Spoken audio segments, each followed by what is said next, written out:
these prisoners are about to enter the airport, suddenly a man from the crowd comes forward shouting and tries to reach one of the prisoners. Before the police can understand anything, that man presses the remote of a bomb hidden in his bag. The explosion is so powerful that many police officers and more than 30 passengers are badly injured. But the surprising thing is that not even a single scratch comes to any of those prisoners. 5 years after this terrifying incident, once again preparations begin to bring those same criminals to South Korea. This time, to avoid the previous mistake, a decision is taken that they will be sent not by airplane, but through a cargo ship. These criminals are so dangerous that a special commando team is deployed to bring them to the port, and the entire area is cleared of civilians. Every movement is being monitored through drones and satellites, because even a small mistake could repeat the incident from 5 years ago. During the checking, Officer Lee Seok brutally beats a tattooed criminal. In reality, there is already an old rivalry going on between the two, and whenever Lee gets angry, he takes out all his anger on this very prisoner. This prisoner is Park Jong, who is not an ordinary criminal but has already killed many people, and has also raped a girl, for which he is now going to receive punishment in Korea. At the same time, you see another prisoner, who looks extremely calm and innocent, but he is none other than me, and you will not believe that in reality I myself am the most dangerous person among all these prisoners, but till now no one has even gotten a hint of this. At the same moment, a doctor arrives at the port along with his nurse, who is also going to Korea along with us. On the other side, Woong, who is the head of this entire mission, reaches the control room, and as soon as he arrives, his men remove all the employees present there and take complete control of the system. At the same time, all of us prisoners are made to board the ship. Officer Lee gives everyone a strict warning, saying that now we are in the middle of the sea. Do not even try to escape from here, because if anyone is caught, there is a direct order to shoot. On one side, all the officers take charge of their respective positions, while on the other side, that same doctor secretly fills his bag with some injections, and after that, without informing anyone, slowly starts moving toward the basement. On the way, he encounters some police officers, but the surprising thing is that no one has even the slightest suspicion about him. The doctor moves ahead, and with the help of a secret map reaches that part of the ship about which even the ship's staff has no information. Inside, some goons are guarding a body whose name is Alpha. We see that his eyes are sealed, and an oxygen mask is placed on his mouth. From this, it becomes clearly understood that he is not dead, but is being forcibly kept alive in this condition. As soon as the doctor opens his mouth, worms are seen crawling inside, seeing which he feels extreme disgust. Then one of those goons says to the doctor, "Don't talk too much, do your work and leave." The doctor silently does exactly what he is told, and gives that body an anesthesia injection. While leaving, one goon reminds him that it is necessary to give this injection every 6 hours, otherwise Alpha will come alive, and if that happens, no one on this ship will be left alive. On the other side, all of us prisoners are being given food. As soon as the food boxes are given, most of the prisoners pounce on it, but Park Jong sits completely calm, as if he is waiting for the right opportunity. Then we see that inside his mouth a small piece of metal is hidden, which he has been hiding there for who knows how long. After some time, when the police officers move away from their positions for a few moments, Park takes the opportunity, takes out that piece, and slowly starts opening his handcuffs. Another prisoner sitting nearby sees all this, because of which hope also awakens inside him that maybe they can escape from here. Meanwhile, we see some people on the ship who were assigned to work in the kitchen. One of them secretly breaks the prisoner's locks, and then he moves with his companions toward a room where a lot of weapons are kept. Whatever weapons they get their hands on, they pick them up and quietly start moving forward. But just as they are passing through the way, one man's bag accidentally hits a pipe, due to which a loud noise occurs, and the police officers standing nearby immediately become alert. Their leader immediately tries to handle the situation by lying, but then a police officer's eyes fall on their gun. Before he can understand anything or tell anyone, they suddenly attack and brutally kill the police officers. To erase the evidence, they hide the bodies of the police officers in the ship's freezer, and then move forward. After that, they directly reach the cockpit and also kill all the ship's staff present there. Now only 2 people are left alive who can operate this ship. These people cut the telephone lines so that no contact can be made with any country. Then one man climbs on top of the ship and cuts the main line, due to which the ship's location being visible in Korea completely stops. Inside the ship, Officer Diane noticed that there was no signal coming on her walkie-talkie. She tried many times to talk to her team, but when there was no response from anyone, she herself started going upstairs to find out what was actually going on. On the other side, a prisoner present with Park was busy opening his handcuffs, but during that time his hand accidentally hit a pipe, which made a noise. Hearing the sound, a police officer came there. When he saw that a prisoner had broken the lock, he immediately went into action, but at that moment, Park attacked him from behind. He beat him badly, and then smashed his head and took his life. Park's other companions also reached the cells while killing the officers, and during this they created so much bloodshed that there was no limit to it. Park orders his people to kill everyone. After this, He stabbed that officer in the heart and watched him die while writhing in pain, but he did not stop there. Then he removed his pants and urinated on the dead body to satisfy his heart. Meanwhile, Officer Diane comes onto the deck while searching for Lee. As soon as she sees the doctor coming upstairs, she immediately asks him what he had gone downstairs to do. The doctor gets a little nervous and starts thinking of an answer in his mind, but just then Officer Lee arrives there, because of which the doctor is saved. At the same time, an officer sees that a man is coming down from the satellite tower, and he has an axe in his hand. He immediately understands that something is wrong, so he quickly runs toward the cabin. On the other side,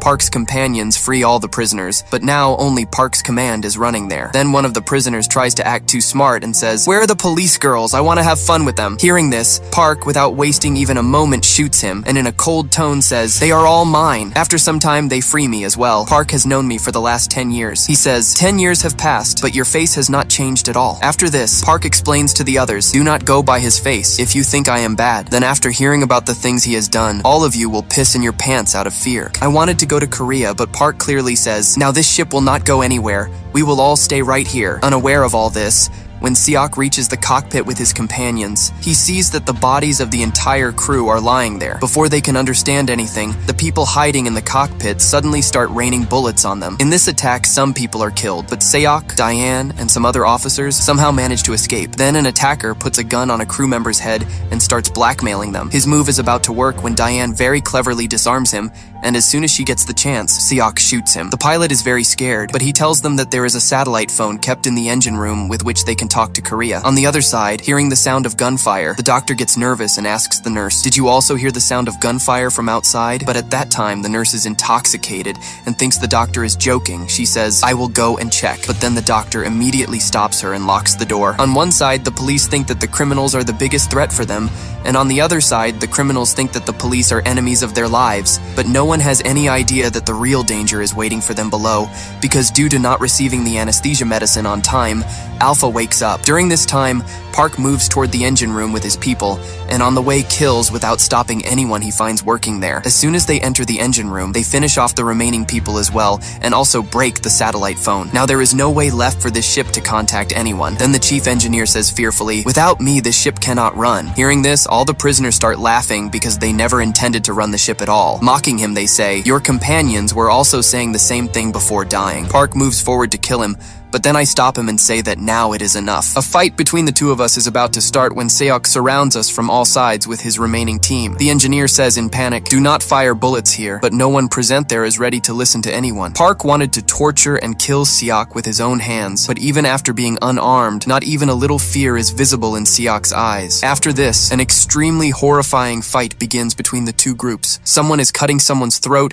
and someone is smashing someone's head. In this chaos, one man tries to run away, but then Alpha suddenly comes and stands in front of him. Alpha kicks him so hard that the parts of his body break and get crushed. Seeing this, everyone forgets their mutual fight and just keeps staring at that monster. Alpha looks at everyone one by one, as if he is scanning them, and then picks up a knife and starts cutting people as if a butcher cuts animals. It feels like he was made only for massacre. He was just not told whom to leave alive. He grabs one man's head and pushes his fingers inside it with such force that the head gets crushed. Everyone is trembling with fear, but I am not afraid of Alpha, even a little. When Seok tries to attack him, Alpha brutally kills him as well. Park fires several bullets at him one after another, but not even a single scratch comes to Alpha. Instead, his wounds were healing very rapidly, which was making it even more difficult to kill him. The rest of the people somehow managed to escape to save their lives, but Alpha did not stop chasing Park. Now both of them were standing face to face, but the mad Park still did not understand that defeating Alpha was not within his capability. Alpha breaks both of his hands with a heavy hammer and then repeatedly hits him with the same hammer, crushing his head completely. Before Seok could understand anything,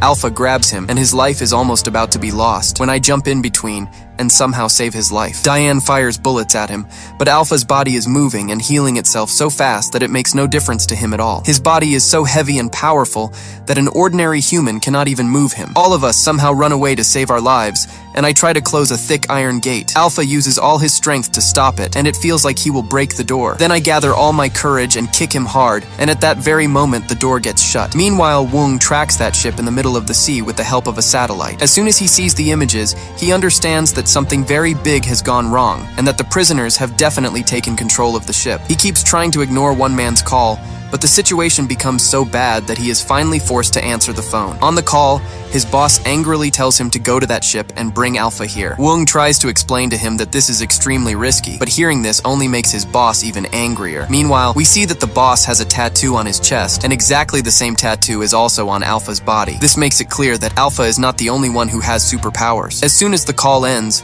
Woong angrily punches an electric pole hard, and at that moment, we understand that Woong himself is also a superhuman. On the other hand, inside the ship, the captain tries to escape by leaving everyone behind, but just as he starts lowering the rescue boat, Alpha arrives there. Alpha brutally kills the captain and his companion, and then breaks the rescue boat into pieces so that no one can escape from the ship. Nearby, the nurse hears loud banging noises outside her cabin. She gets a little scared, but despite the doctor stopping her, she slowly starts moving toward the gate. As soon as she peeks outside, Alpha grabs her by the neck and squeezes so hard that the veins in her throat burst. Seeing this horrific scene, the doctor's eyes remain wide open in shock. He realizes that if he stays there even for a moment, his fate will be the same. In this fear, he runs away with all his strength, and eventually collides with Officer Seok, who is wandering inside the ship while looking for him. Seok asks the doctor, "What do you know about him?" And in response, the doctor tells him everything truthfully. He says that Project Alpha was an illegal experiment run by a company called Eon Genetics. In the beginning, this company claimed to make a pill that could keep humans young for 10 years, but under this cover, they were creating superhuman weapons. They had received many injuries, but the doctor says that he left his first aid kit in the basement itself. Hearing this, Seok says, "You people go down, I will go up and see if anyone is still alive." And at the same time, we see that some female prisoners cleverly take the officer who was keeping an eye on them hostage. Outside, 2 more prisoners are standing guard when suddenly they hear someone kicking the gate loudly. Before they can understand anything, the gate breaks open and flies straight onto one of the prisoners. Alpha climbs on top of him and mercilessly crushes his face under his feet. Meanwhile, the officer whom those people had tied up, Alpha stabs her repeatedly with a knife and kills her as well. Those who survive try to run away to save their lives, and those who cannot escape directly face Alpha's brutality. During this time, the doctor has already reached the basement with us. There, I see the dead bodies of all the guards who were monitoring Alpha, with blood splattered all around. Just by looking at the condition of the bodies, I understand how horrific the massacre here must have been. The doctor sees that his first aid kit is lying right there, and he immediately starts stitching a prisoner's leg. I was also injured, but I hide my wound. Then Diane finds a secret file which mentions soldiers from the year 1943. As she flips through the pages, she finds a photograph, and Diane immediately recognizes that this is the same man who killed everyone. From the file, it is revealed that Alpha was born in the year 1911, meaning that this man has been alive for about 110 years. Further, it is written that in the year 1943, he was forcibly sent to fight in World War II with the Japanese army. In that war, he lost one of his hands, and when he was no longer of any use to the Japanese, they imprisoned him and conducted strange experiments on him. As the doctor reads further, it is revealed that these experiments made humans extremely violent, and their strength increased to nearly 10 times that of an ordinary human. The Japanese wanted to use these soldiers in the war, but something went wrong. After this, we are shown a flashback of the year 1943. We see Alpha, whose body had been cut so badly by the doctors that he could not even be recognized. As soon as the operation is completed, the Japanese commander and his team clapped while praising their work, but the noise of those claps made Alpha's heartbeat speed up. Before they could control it, Alpha woke up and started killing everyone present there one by one. The soldiers fired bullets at him, but soon they realized that this could not be a human. They had created a monster. Alpha was a machine whose leash was in no one's hands. One doctor locked him inside, thinking he had survived, but Alpha, without eyes, shot him straight in the middle of his head, and he collapsed right there. After this, how he came to this ship was a mystery in itself. On the other side, Seok reaches the female prisoner's cell, but there too he finds only dead bodies. One had been killed in such a way that the poor woman could neither run nor defend herself. Meanwhile, the remaining people come into a lift while trying to save their lives. The lift is just going down when Alpha jumps onto it and cuts its cable, causing the lift to get stuck in the middle. After that, he tears the iron like it was paper. He grabs one person and pulls him upward and starts tearing him apart. Seok arrives late. He first helps the female prisoner get out of the lift, but saving the life of the other prisoner is not that easy. That prisoner also understands this. That is why he holds Alpha back to save both of them. Soon the lift breaks, and both of them fall straight down several feet. The explosion is so loud that its sound is heard all the way to the basement. When Seok looks down, he is still alive. At the same time, Wung has reached the ship with his men, and before landing, his men inject themselves with super soldier serum, which gives them tremendous strength for a short time. Here, Sayoke somehow reaches the kitchen while saving his life from Alpha. He locks the door from inside and tells the female prisoner to hide inside the freezer. After some time, Alpha breaks the door and enters inside. Sayoke fires bullets at him continuously, but not a single bullet has any effect. Alpha lifts him and slams him all over the kitchen, badly injuring him, yet Sayoke does not give up. He stabs Alpha in the hand with a knife, and when even that does nothing, he starts biting him with his teeth. Alpha keeps brutally attacking him, but Sayoke does not back down until he cuts off Alpha's hand completely. There is no fear of death in Sayoke's eyes, but in the end, Alpha kicks him hard, breaking his neck, and he dies right there. At that moment, a slight sound comes from the female prisoner hiding inside the freezer, which Alpha hears. Out of fear, she starts pretending to be dead among the bodies. Alpha comes inside but cannot detect anything because he senses his prey through body heat, and inside the freezer it is so cold that he cannot feel anything. He comes so close that his breath touches the woman's face, but then the sound of a helicopter is heard outside and Alpha's attention gets diverted, so he leaves from there. On the other side, Wung enters the ship and seeing the bodies scattered everywhere, understands how badly the situation has deteriorated. His soldiers search every corner of the ship, but they do not find a single living human there. Before they could move forward, the female prisoner runs to them with her last hope and says, "Leave quickly, otherwise he will come." But without thinking for even a moment, Wung shoots her right there. Hearing the gunshot, Diane and the doctor reach there, and seeing the dead body in front of them, they understand that these people have not come to save them. Diane immediately shouts, "Put your weapons down and surrender," but Wung fearlessly shoots her as well, and it becomes clear that he is not going to spare anyone alive. Wung is just about to signal his soldiers to kill the remaining people when I move forward at super speed and stop them. Seeing this, Wung is shocked and starts thinking, "Who is this?" He tears my clothes apart, and as soon as he sees the same mark on my chest, the expression on his face changes. He realizes that I am also one of them, and that I deliberately came onto this ship to reach them. Wung looks at me carefully and suddenly remembers everything. He recalls that years ago,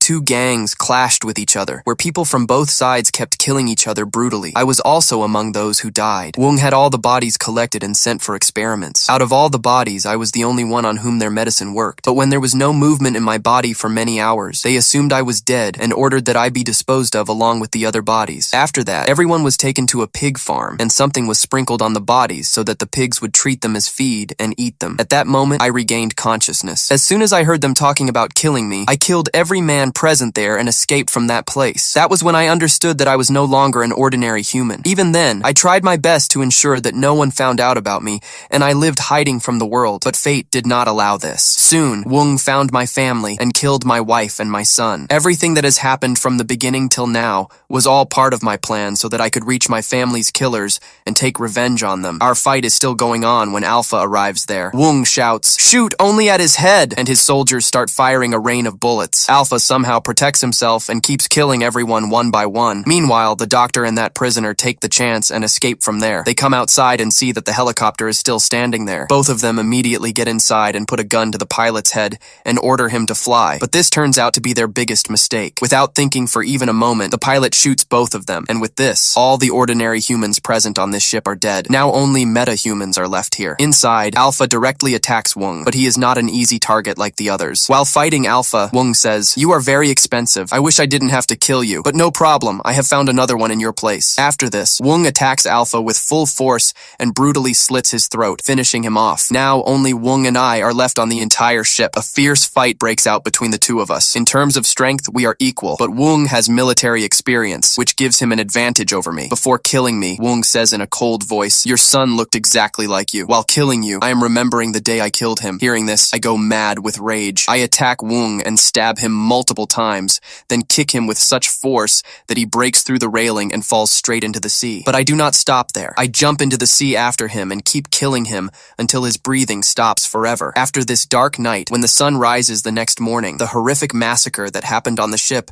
has become a national headline. Meanwhile, we see Wung's boss, who personally arrives there to inspect his new test subject. The scientist fearfully tells him that so much pressure can prove dangerous, and that working in this condition is impossible. But the boss calmly says that there is no need to be afraid. Everything is under control, and they will never be caught. After this, he goes into a closed cell where a child is kept imprisoned, and from here the biggest truth of the story is revealed. That day, Wong did not kill my son, because he too had superpowers from birth just like me. That is why, instead of killing him, he was kept alive and raised in captivity. While all my life I believed that my son had been brutally murdered, in the end, we see that the strong waves of the sea carry me to a deserted beach. Looking around, I realize that I have reached Korea. With this, the story ends here. If such dangerous experiments were done on you in my place, and you also got such powers, what would you do? Do share your opinion in the comments, and if you liked the video, don't forget to like it and subscribe to the channel.